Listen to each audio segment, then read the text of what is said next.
એમને બીજી વાર પણ મળ્યા હતા સાહેબને, તે પણ યાદ છે કે બીજી વાર પણ અમે મળ્યા હતા સાહેબ સાથે. આપણા વિસ્તારના બાળકોના ફૂડ બિલની પણ અમે ચર્ચા કરી હતી કે આશ્રમ શાળામાં ભણતા બાળકોને ફૂડ બિલમાં 2100 રૂપિયા મળે છે, પર ડેના 70 રૂપિયા મળે છે. તો બાળકો ખૂબ સારી રીતે ભણે, એની થાળીમાં પણ પૌષ્ટિક આહાર હોય, એ બાબતની અમે એમની સાથે ત્યારે પણ ચર્ચા કરી હતી.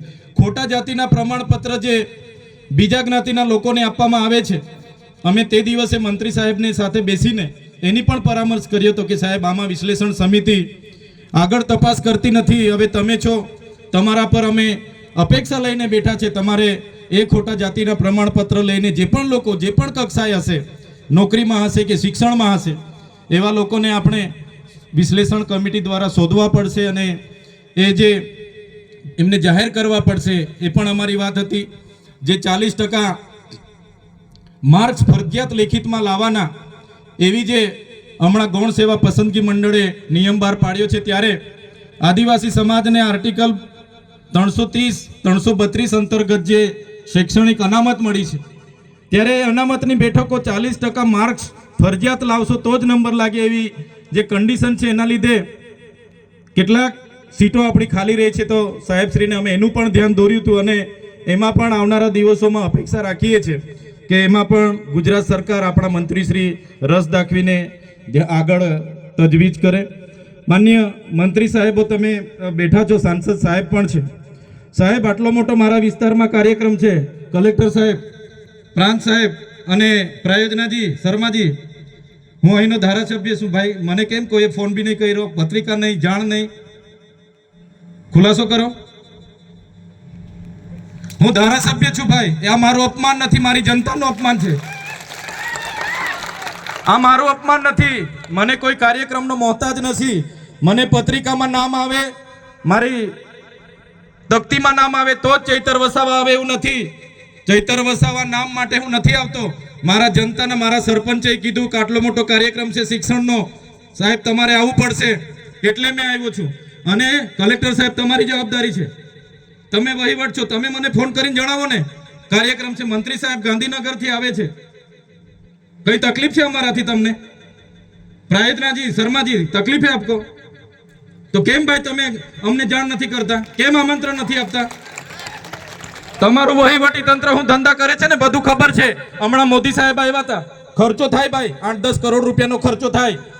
તમે દેવ મોગરામાં ડેકોરેશન માટે કલેક્ટર સાહેબ 16 કરોડ રૂપિયાનો અમારા આદિજાતિ બજેટમાં ખર્ચો પાડ્યો છે.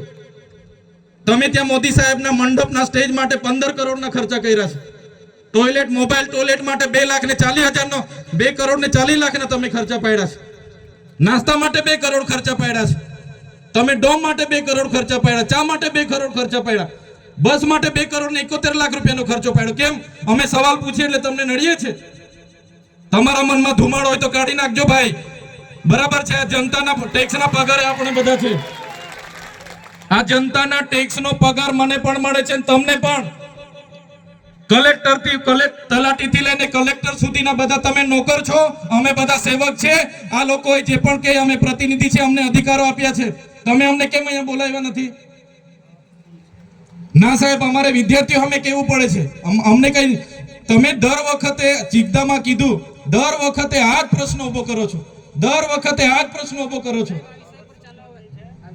ઓ ભાઈ, ધારાસભ્ય છું, લોકોએ મને ચૂંટ્યા છે, મને આમંત્રણ જોઈએ ભાઈ.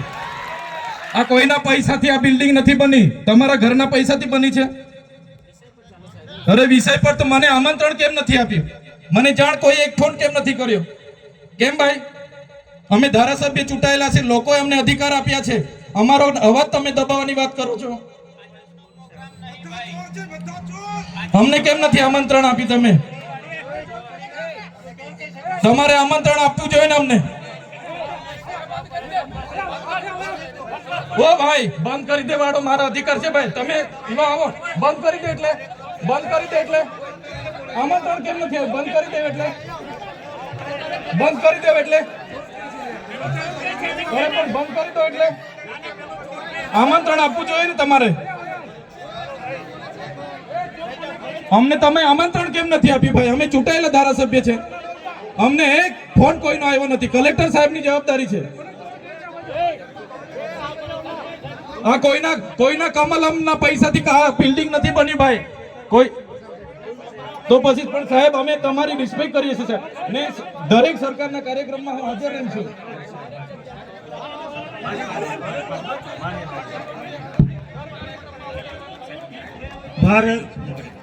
ભાઈ ભાઈ ચલો શાંતિથી બેસી જાઓ, બધા બેસી જાઓ. એ ભાઈ બધા બેસી જાઓ, બધા બેસી જાઓ. ચાલો શાંતિથી બેસી જાઓ ભાઈ, આગળ નહીં, બેસી જાઓ શાંતિથી. ઓય ભાઈ એ